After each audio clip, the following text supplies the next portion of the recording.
Hai plan-plan netizen seluruh Indonesia dimanapun kamu berada yang kadang komentarnya luar biasa. Ketemu lagi bersama dengan kami di Yeni Channel. Pastinya channel yang sangat informatif dan juga akan menambah pengetahuan Anda. So, kali ini jangan kemana-mana, kita akan membahas topik-topik menarik yang ada di seluruh dunia. Bermain game adalah kegiatan yang sangat mengasihkan dan itu merupakan hobi yang positif. Artinya, jika dikelola dengan baik, bermain game digital akan membawa dampak atau pengaruh yang baik bagi orang yang melakukannya. Namun, bagaimana jika hal ini sudah berada pada taraf candu atau adiktif? Berikut ulasan tentang pengaruh buruk kecanduan game bagi mental dan juga kesehatan versi Yeni Fakta. So, jangan kemana-mana, tetap stay tune di channel Yeni Fakta. Karena bersama Yeni Fakta, kita akan mendapatkan informasi dan pengetahuan dari seluruh dunia. Yang pertama, candu pada game membuat mental menjadi asosial. Secara umum, asosial bisa diartikan tidak memiliki ketertarikan dengan hal-hal yang berhubungan dengan sosial. Ya, orang-orang seperti ini tidak akan suka bergaul dan hal-hal sosial dianggap sangat menyiksa bagi mereka. Memang, ini masih dianggap umum dan cukup banyak dialami oleh individu manusia. Namun, tidak selamanya asosial berdampak baik buat mental manusia. Jika anak-anak sudah dibiasakan bermain game secara intens dan terus-menerus, mereka akan kecanduan. Di masa remaja dan dewasa, mereka pun berisiko tinggi untuk memiliki karakter asosial. Yang kedua, risiko meningkatnya sifat antisosial. Asosial hanya mengarah pada sifat malas bergaul, berbeda dengan antisosial yang cenderung lebih negatif. Antisosial bisa diartikan dengan karakter mental yang menentang norma-norma sosial yang ada. Misalnya, sosiopat atau pelaku kriminal yang anti terhadap aturan umum di masyarakat. Beberapa contoh mengerikan dari hal ini adalah penembakan massal yang dilakukan akibat terinspirasi game digital.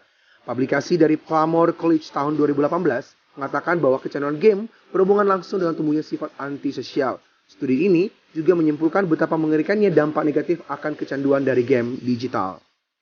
Yang ketiga, berkorelasi dengan depresi. Jurnal yang diterbitkan oleh Cyber Psychology, Behavior and Social Networking pada 2014 mengungkapkan bahwa candu akan game yang mengandung kekerasan bisa meningkatkan risiko depresi. Studi dan penelitian yang dilakukan juga menyimpulkan bahwa mental seseorang dapat dipengaruhi oleh seberapa parah kecanduan game yang ia alami. Suasana hati yang tidak enak, emosi yang meledak-ledak, kemarahan, kesedihan, dan perasaan hampa yang bisa timbul secara konsisten akibat terlalu sering main game, terutama yang mengandung kekerasan dan sadisme. Hal ini dapat terakumulasi dan membuat penderita wajib mendapat pertolongan dari profesional sebelum terlambat. Yang keempat, munculnya delusi atau halusinasi. Halusinasi pada remaja yang kecanduan game online bisa berakibat fatal. Seorang remaja bisa dipenuhi pikirannya dengan seluruh sesi permainan game online yang telah berlalu maupun yang akan datang. Gejala halusinasi yang timbul bisa datang ditandai dengan seseorang tersebut akan melakukan sejumlah adegan dalam game ke dunia nyata.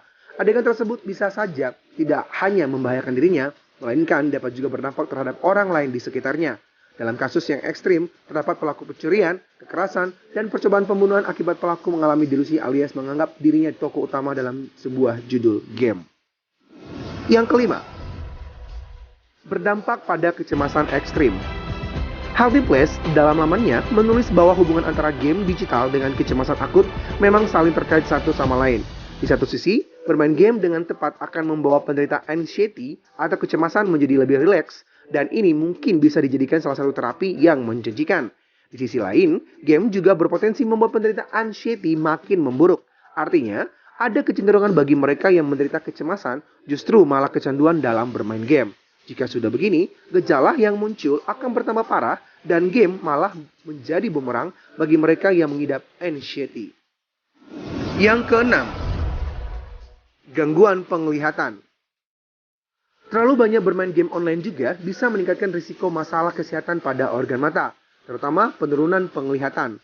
Melansir Hello Sehat, mata manusia tidak mempunyai proteksi yang cukup dari paparan sinar biru, baik yang berasal dari sinar matahari ataupun peralatan elektronik. Riset dari Harvard membuktikan bahwa sinar biru telah lama diidentifikasikan sebagai sinar yang paling berbahaya bagi retina. Setelah menembus bagian luar mata, sinar biru akan mencapai bagian terdalam yaitu retina dan bisa menimbulkan efek jangka panjang berupa kerusakan pada retina.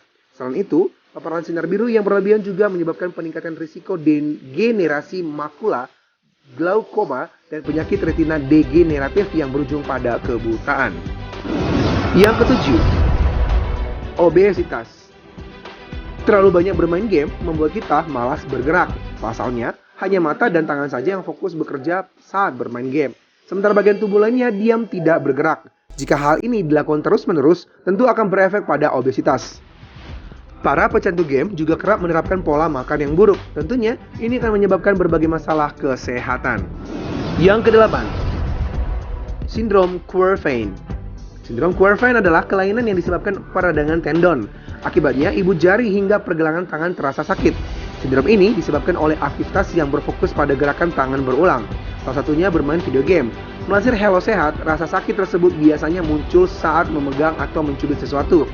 Rasa sakit bisa tambah parah saat kita mencoba untuk menggerakkan jempol atau memutar pergelangan tangan. Maksud kami, pada beberapa kasus, rasa sakit itu bisa menjalar maksud kami ke seluruh lengan. Yang kesembilan, masalah muskuloskeletal.